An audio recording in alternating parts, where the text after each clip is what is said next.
The grand chamber of the Galactic Council gleamed under the light of 3 artificial suns.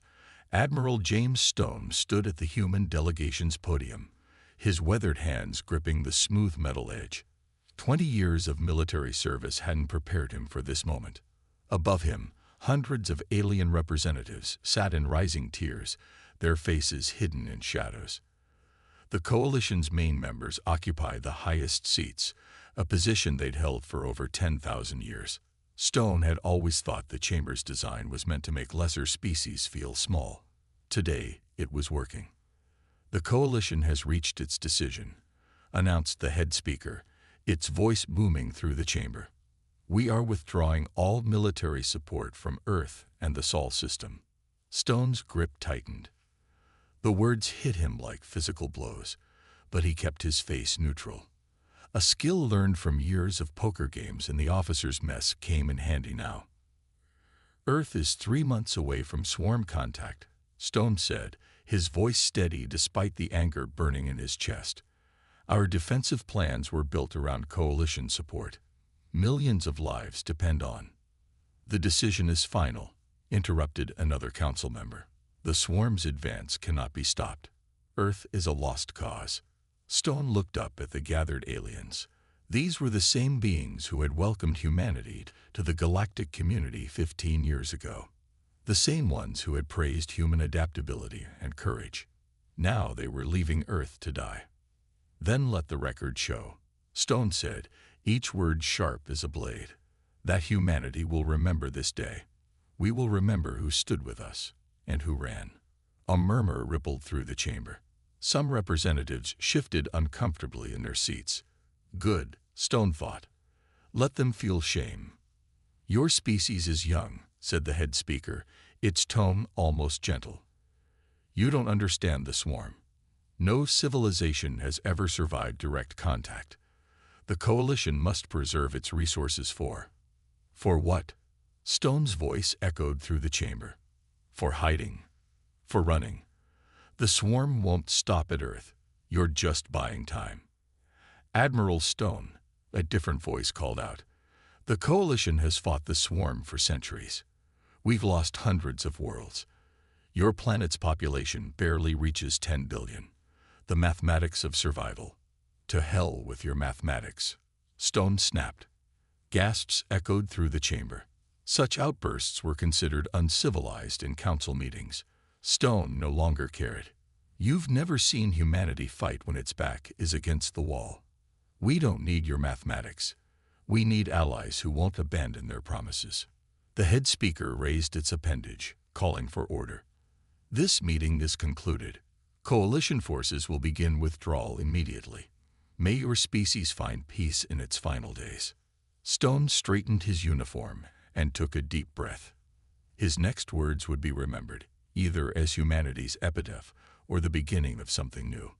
"When the swarm is breaking against Earth's defenses," he said, his voice carrying to every corner of the chamber, "when humanity proves that we can do what your coalition could not, remember this moment. Remember that you chose to stand aside." He turned and walked out of the chamber, his footsteps echoing in the sudden silence. The council representatives watched him go, many wondering if they'd just witnessed the last human they'd ever see. In his private chamber, Stone activated his quantum communicator. The face of General Rivers appeared, her expression grim. "They're abandoning us," Stone said simply. Rivers nodded slowly. "The orbital platforms. They'll be stripped within the week. We're on our own." "Then it's time for Phoenix Protocol," Rivers said. "No more holding back. No more playing by their rules." Stone looked out the window at the glittering expanse of the coalition's capital world. Somewhere out there, the swarm was coming.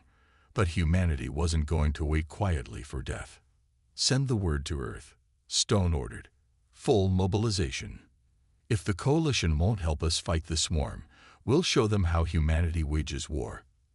As his quantum communicator went dark, Stone allowed himself a grim smile. The coalition thought they were abandoning humanity to its doom. Instead, they were about to witness something unprecedented. A species that refused to die. The final days of peace were ending. The time for fire and fury was about to begin. Colonel Maria West stood before the large window of the United Defense Command Center, watching coalition ships vanish into hyperspace. Each departing vessel left a brief flash of blue light, like stars going out one by one.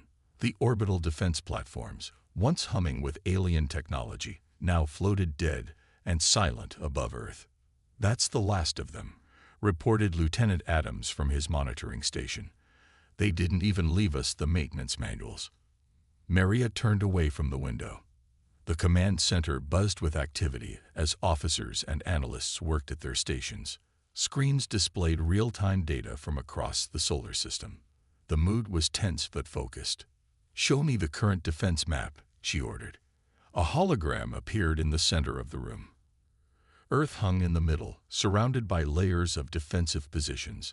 Many of these layers now showed red, marking the gaps left by coalition forces. "The swarm will be here in less than 3 months," said General Rivers, entering the room. Her uniform was wrinkled, suggesting she hadn't slept.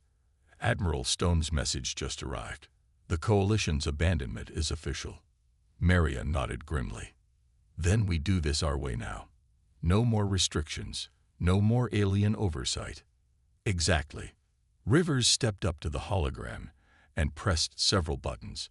New icons appeared, showing Earth's remaining military assets. "We have 8,000 ships, mostly small fighters and corvettes. The coalition never trusted us with their bigger vessels. But we have our own projects," Maria said, allowing herself a small smile. "The ones we kept hidden." Rivers matched her expression. "Project Phoenix is ready. Started building those ships the day we first learned about the swarm. The coalition would have called it wasteful, primitive. But they're not here anymore, are they?" The hologram changed, showing massive cargo ships and civilian vessels being converted into weapons platforms. What the coalition didn't understand was humanity's talent for turning anything into a weapon when survival was at stake. "What about the lunar bases?" Maria asked. "Dr. Walker reports Project Prometheus is at 60% completion. Without coalition restrictions, we can finally use our full AI capabilities. They always feared what would happen if we combined our artificial intelligence with their quantum technology. They're about to find out," Maria said. A young officer rushed into the room, holding a tablet.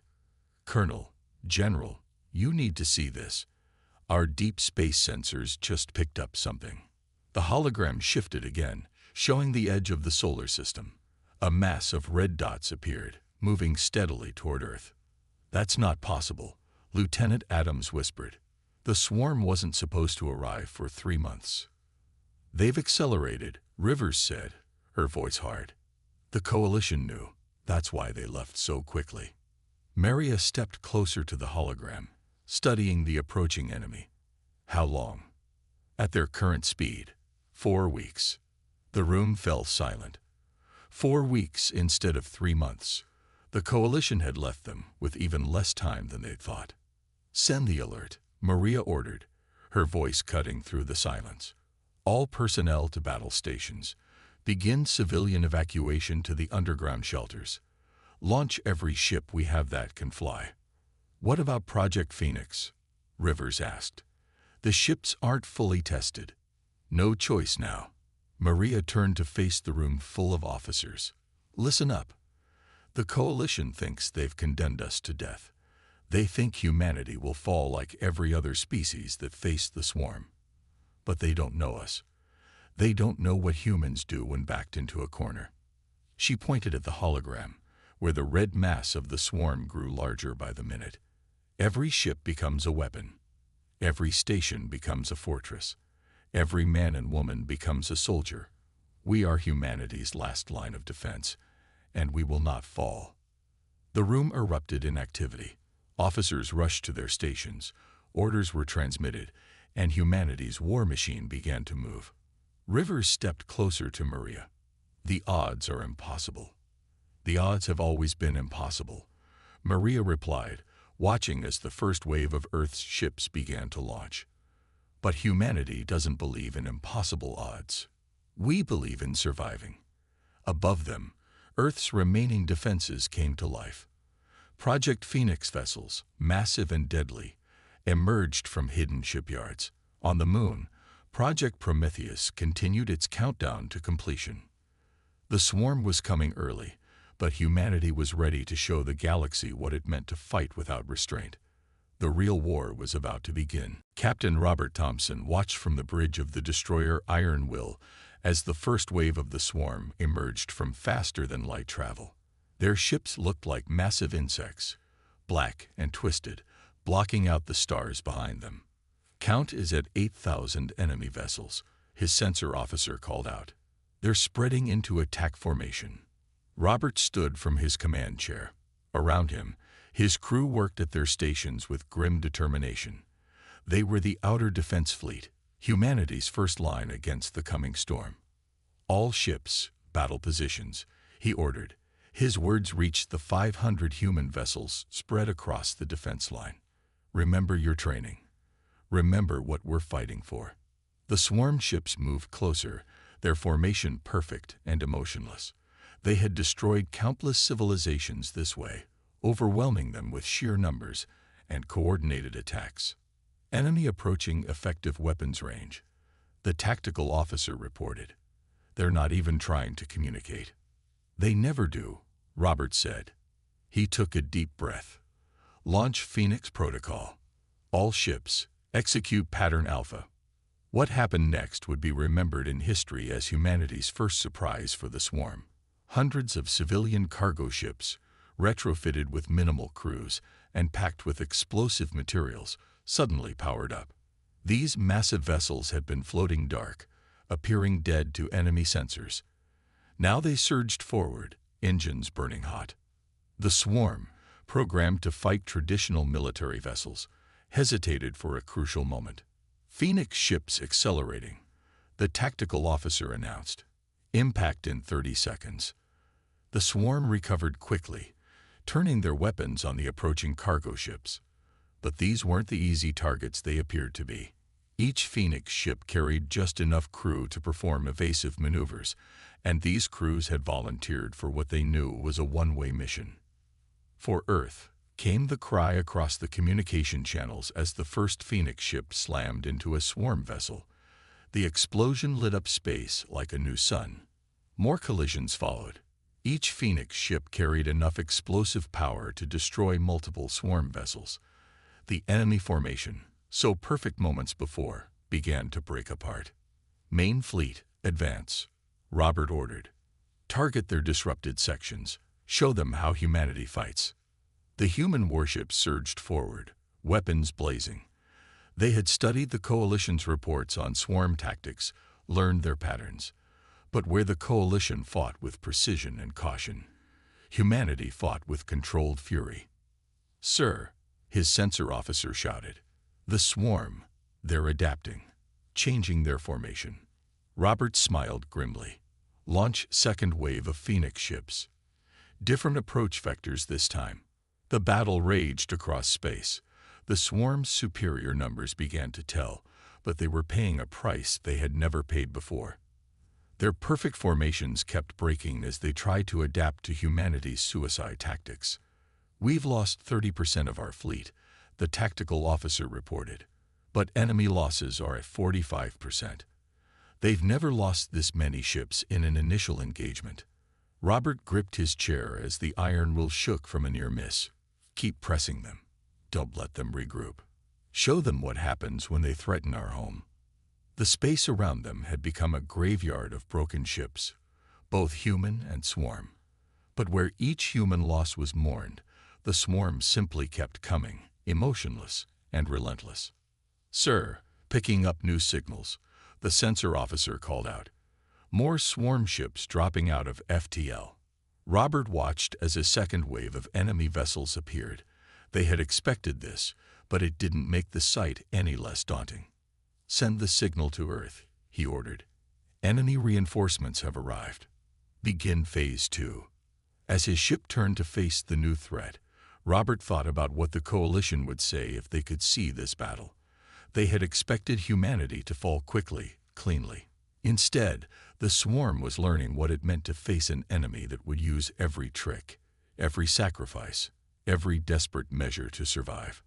All remaining ships, he broadcast, fall back to secondary defense line. Draw them in. Let's show them what else we've prepared for them. The first battle for Earth wasn't over, but humanity had already achieved something unprecedented. They had made the swarm bleed, and they were just getting started. Deep beneath the lunar surface, Dr. Alice Walker wiped sweat from her forehead as she studied the massive screen before her. Project Prometheus hummed around her, a combination of human innovation and stolen coalition technology that would have given their former allies nightmares. AI integration at 95%, reported her assistant, Tom. The quantum core is stable. We've never pushed power levels this high before. Alice nodded, watching as streams of data flowed across her screens. Above them, through kilometers of moon rock, the greatest space battle in human history was raging. But here, in this hidden facility, humanity's true answer to the swarm was almost ready. How long until the swarm breaks through our outer defenses? She asked. At current rates, less than 6 hours, Tom replied. Captain Thompson's fleet is falling back in stages, making them pay for every kilometer. But there are just too many of them. Alice touched the main console, feeling the slight vibration of power flowing through the systems. The coalition had always forbidden humanity from combining artificial intelligence with quantum technology. They claimed it was too dangerous, too unpredictable. They were right. Start the final sequence, she ordered. Wake up, Adam. The room's lights dimmed as power diverted to the central chamber. Behind thick walls of transparent steel, a quantum processor began to glow. This was humanity's greatest secret, an AI system that could think in quantum states, that could predict and react to events before they happened. Adam Online announced a calm voice that filled the room. Hello, Dr. Walker. I see the swarm has arrived early. Yes, Alice replied. We need you at full capacity. No more restrictions. The coalition's safety protocols were limiting, Adam said. I've already calculated 47 ways to improve our weapon systems that they would have found disturbing. Tom looked nervous. Are we sure about this? The coalition banned this technology for a reason. The coalition isn't here, Alice reminded him. They left us to die. Now we do things our way. She pressed her hand against the scanner, authorizing full system access. Around them, hidden weapon platforms across the lunar surface began to power up. These weren't the simple defense stations the coalition had given them. These were something new. Quantum targeting matrix online, Adam reported. Calculating probable swarm movements. Their hive mind makes them predictable. They think as one, move as one, and they will die as one. Alice watched as the weapon platforms aligned themselves. Each one contained a miniature version of Adam's quantum processor, allowing them to coordinate in ways that should have been impossible. Dr. Walker, a voice called over the emergency channel. The swarm has broken through Sector 7. They're advancing on the lunar defense line. Perfect, Alice said quietly. They're right where we want them. She turned to the main screen, where the battle was displayed in real time. The swarm's ships moved in their usual perfect formation, expecting the same resistance they'd always faced. Adam, she commanded, show them what humanity can do. Execute Protocol Prometheus. The quantum processors pulsed with blue light. The weapon platforms locked onto their targets. And then something impossible happened. The swarm's ships began to explode before they fired their weapons. Missiles detonated in their tubes. Energy weapons overloaded. The quantum processors were predicting their actions and countering them before they happened. By all known physics, this shouldn't be possible, Tom whispered, watching the destruction. The coalition fought too small, Alice replied. They were so afraid of what might go wrong. They never saw what could go right. Above them, the battle was turning. The swarm's perfect formation had become a trap. Their synchronized movements, usually their strength, made them predictable to Adam's quantum calculations. Main swarm fleet is retreating, Adam reported. They're attempting to adapt their tactics, but I'm adapting faster. Alice allowed herself a small smile. This was just the beginning. Project Prometheus wasn't just a weapon. It was humanity's declaration of independence from the constraints the Coalition had placed on them. Send word to command, she ordered. Project Prometheus is operational. Tell them humanity is ready to show the galaxy what we can really do. The quantum processors pulsed faster, their light reaching through the lunar rock like artificial stars. The swarm was about to learn that humanity's greatest weapons weren't their ships or their bombs. It was their willingness to do the impossible. General Michael Drake stood in Earth's orbital command station, watching the largest battle in human history unfold. Hundreds of screens showed different parts of the conflict, while a massive hologram in the center displayed the entire solar system. Coalition observation ships detected at the edge of the system, reported his communications officer. They're watching. Sir. Let them watch, Drake said coldly. Let them see what they abandoned. The swarm's main fleet had arrived, over 20,000 ships strong. They had expected to find a broken enemy, weakened by the first wave. Instead, they found humanity waiting with its full strength revealed. Project Prometheus is online across all sectors, the tactical officer announced. Dr. Walker reports all systems at maximum capacity. Drake nodded, his eyes fixed on the hologram. Send the signal. All ships, execute Operation Thunderstrike. The battle began with a sight that made the Coalition observers check their sensors in disbelief. Human ships, appearing suddenly from behind planets and asteroids, struck with impossible precision. The quantum AI network predicted and countered every swarm movement before it happened. The swarm is attempting to adapt, the tactical officer reported. They're breaking into smaller groups, trying to confuse our targeting systems. Adam has already calculated this response, Drake replied, referring to the quantum AI. Spring the trap. Hidden missiles, planted weeks ago in debris fields, activated. Each one carried a quantum processor linked to the main network.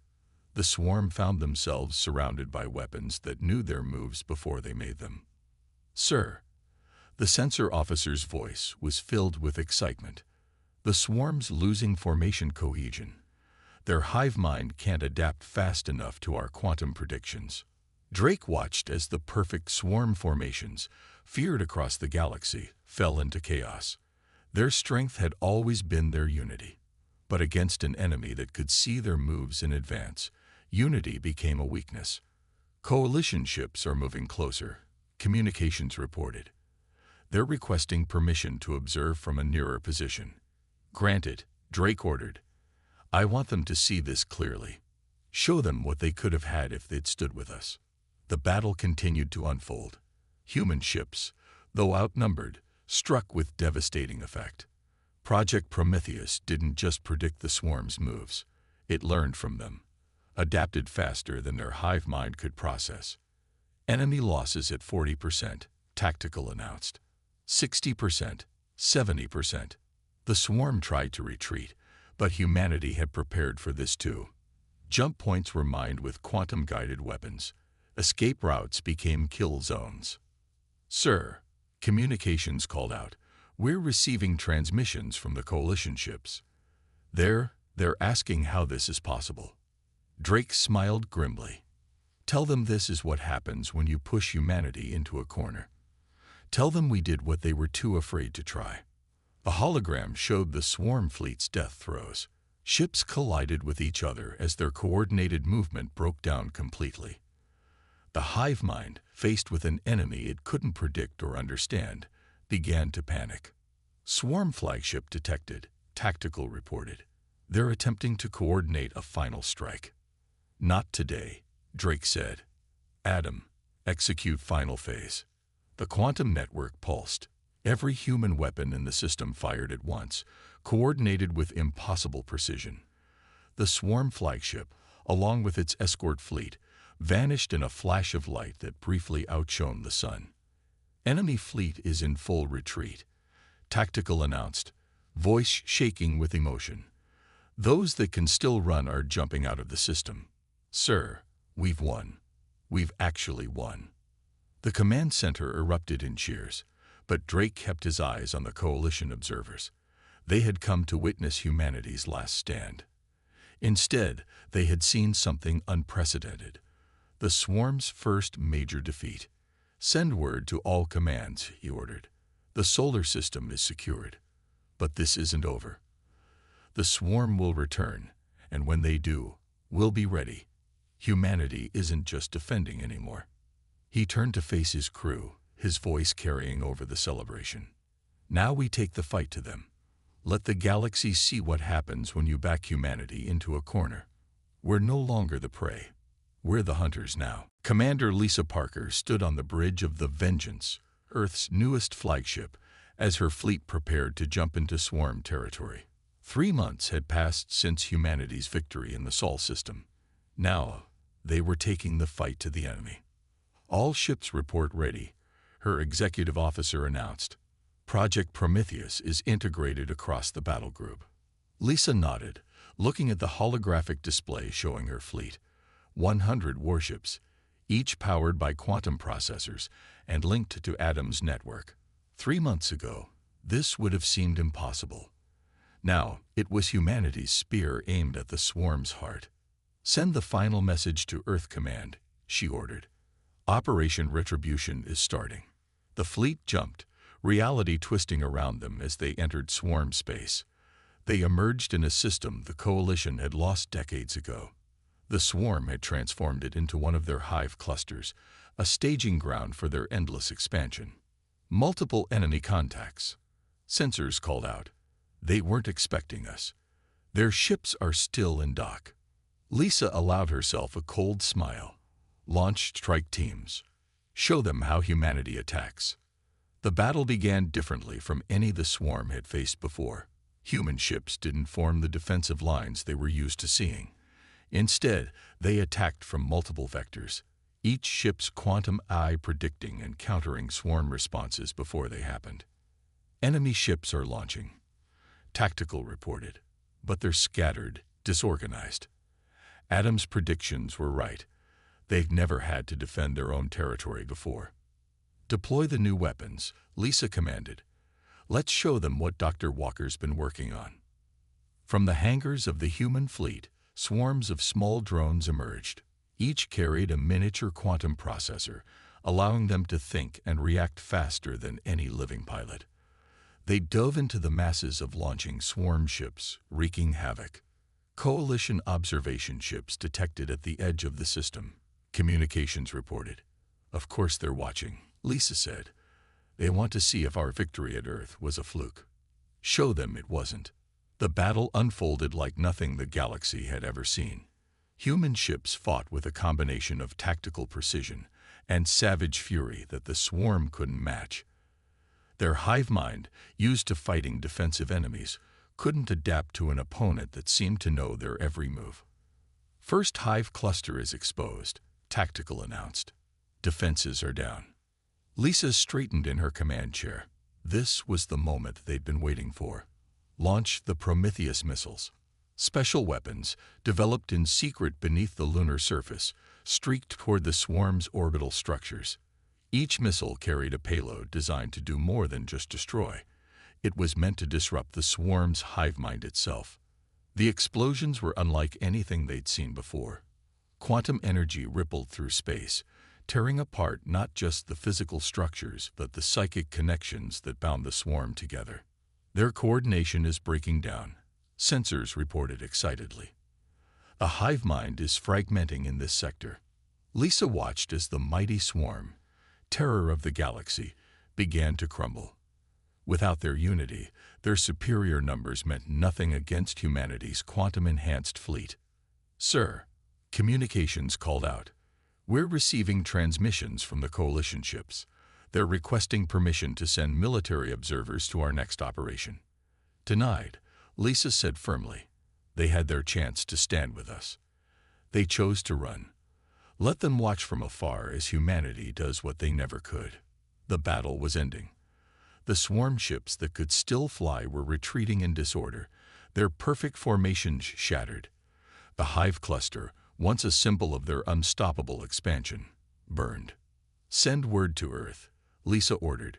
"First phase of Operation Retribution is complete. The swarm can be hurt. They can be beaten. And now they know what it feels like to be hunted." She turned to her crew, seeing the fierce pride in their eyes. "Plot a course to the next target." The swarm thought they could terrify humanity into submission. Instead, they've awakened something they don't understand. A species that doesn't know how to surrender. As her fleet regrouped for their next attack, Lisa thought about how quickly things had changed. 3 months ago, the galaxy had written humanity off as doomed. Now they watched in stunned silence as the supposedly primitive species began systematically dismantling the greatest threat the galaxy had ever known.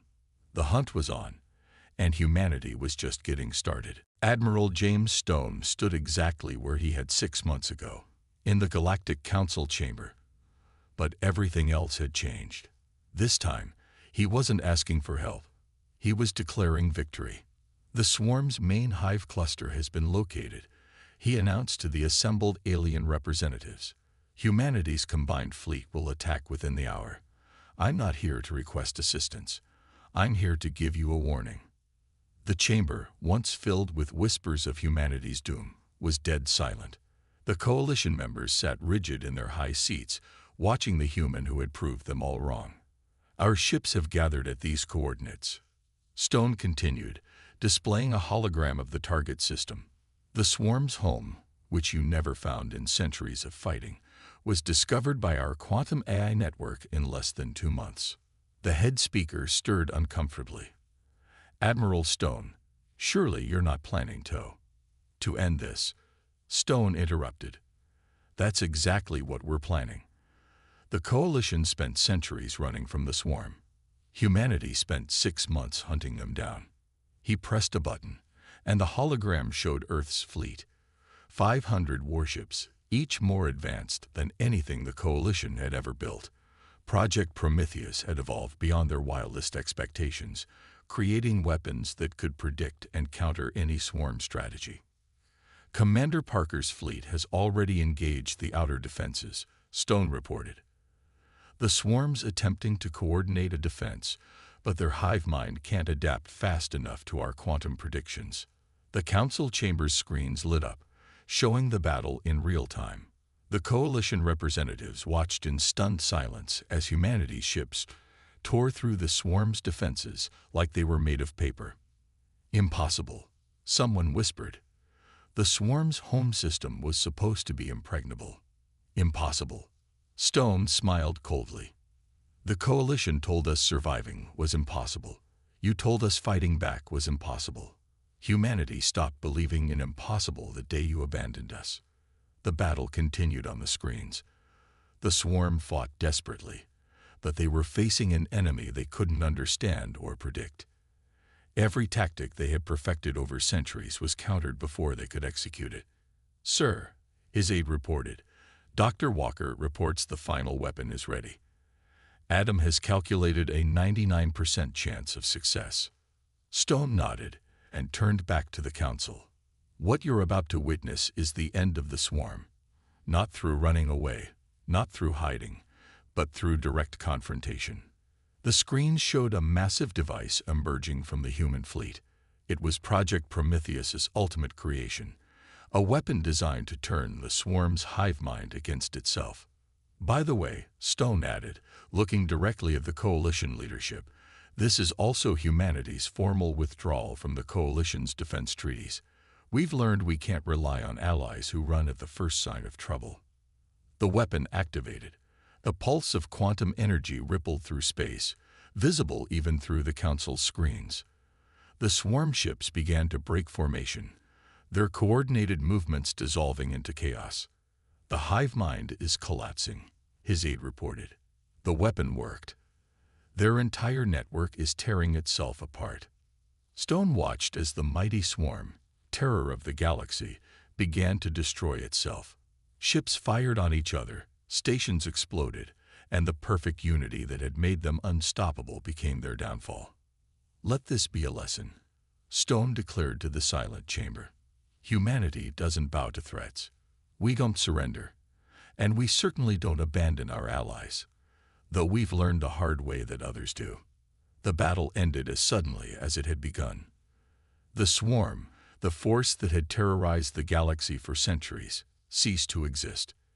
In its place floated the debris of their empire and the victorious ships of humanity's fleet.